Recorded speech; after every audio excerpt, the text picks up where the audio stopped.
There's not much to do when all I can is thinking about you.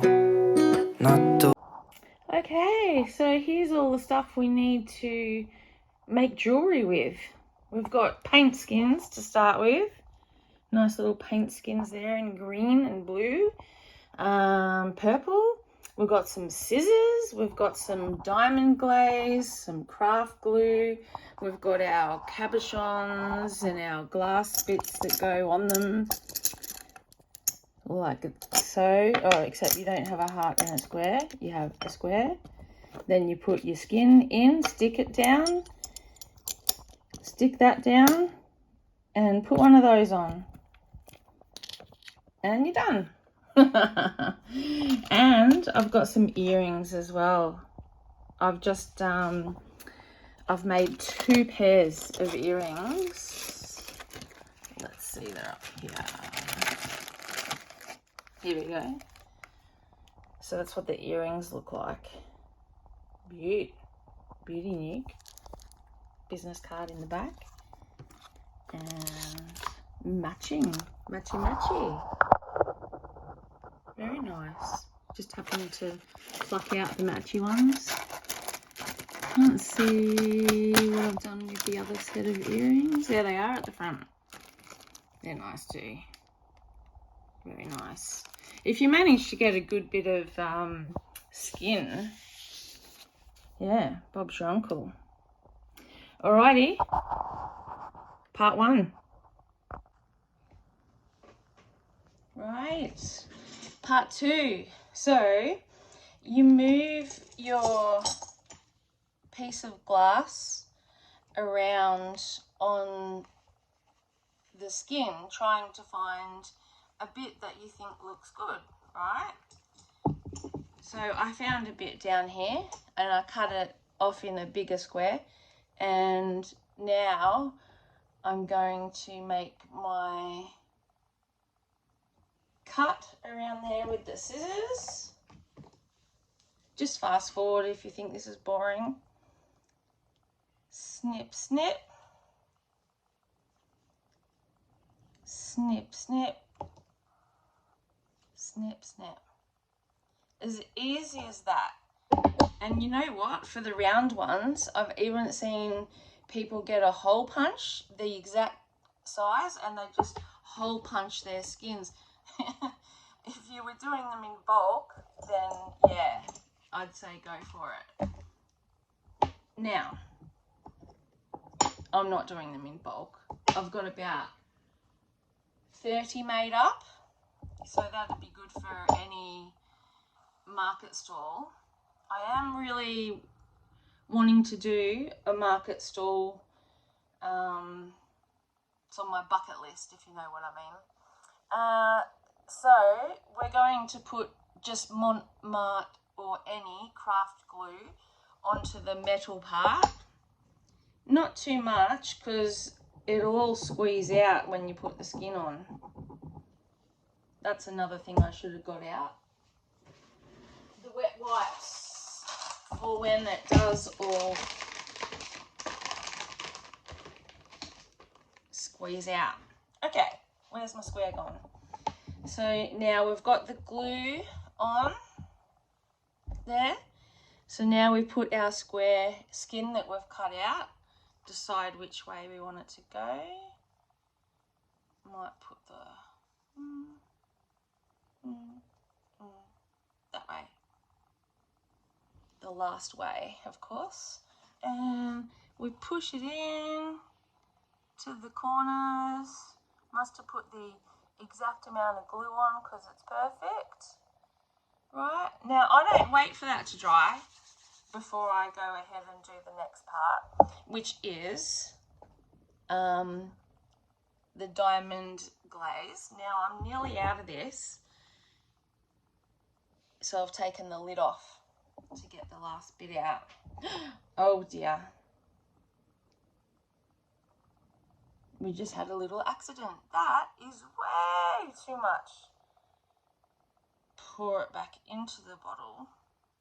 How come every time I film, something cray-cray happens like that? and I look like a real amateur.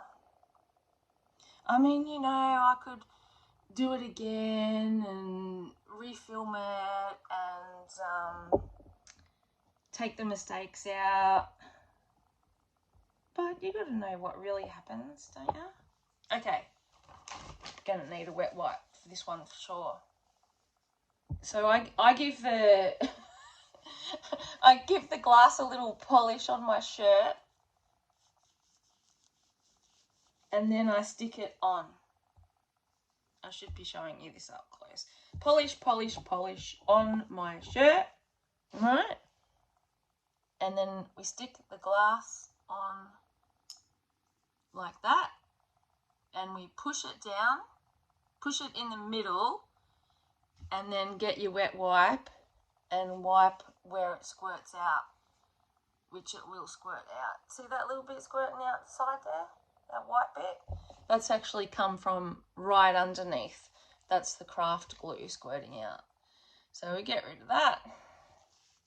Clean it all up. Make sure there's no glue left on the surface because it's a bugger to get off. I've got some good things to get it off with. If it does happen, I'll show you actually. Or might not have them overseas, but in Australia, Bunnings sell these. They are fantastic. Really good for getting the paint off your hands, because I don't have a sink down here in the studio. So I need to wipe my hands all the time. So these are fantastic. Way better than just normal wet wipes. And for getting the paint off the stir sticks, getting wet paint off anything really. On your mats though, you're still better off to let them dry and just peel the silicone off. But I still hate that dirty look that you get on your mats. Like, this is a lowly Veffy mat here that I'm working on, and see the marks on it? Like, they're just little bits of paint, and you could be here for hours, you know, washing them. But what are they for? I mean, they're there to protect your table, which is underneath, right? But I just hate them looking dirty. Anyway, what do you do? All right, so that one's finished. Ta-da! It's quite pretty.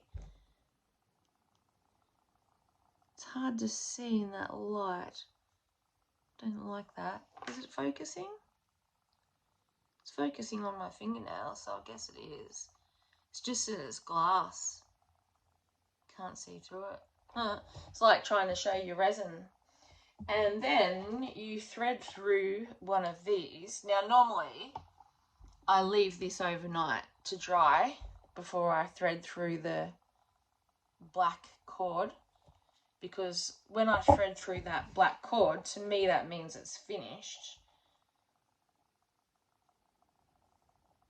But we'll put that on for now. Ta-da! Okay. Now I sell those for $10.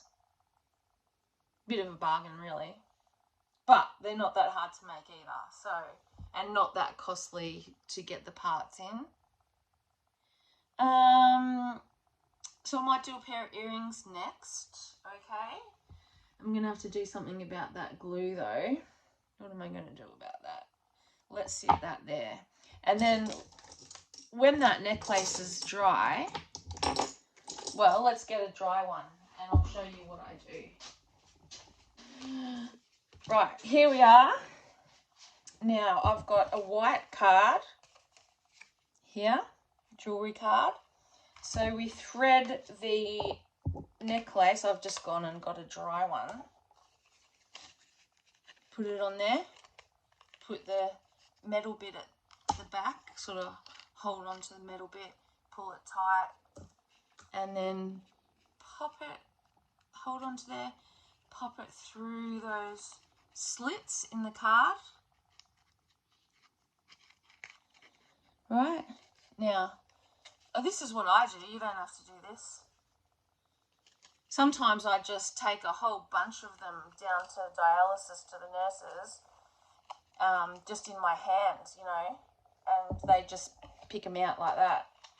And then I put a business card on the back, right? Roll that up, business card on the back, okay? And then I thread it through into one of the cellophane bags are better. The see-through cellophane with this, you peel this sticky part off and thread that through and fold it down, right? They're better because they're very see-through. See how see-through that is compared to just a normal plastic bag, Ziploc bag. It's sort of got more reflections and you can't see through it as well. Yeah. Okay, so we're sliding it into the cellophane bag. Cellophane. I'll tell you what size you need.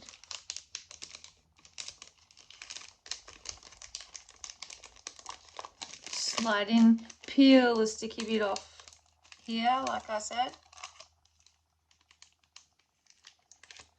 Bit fiddly. And then it stuck to me. And then fold it, I fold it all the way down. Okay, done. Beautiful. Okay.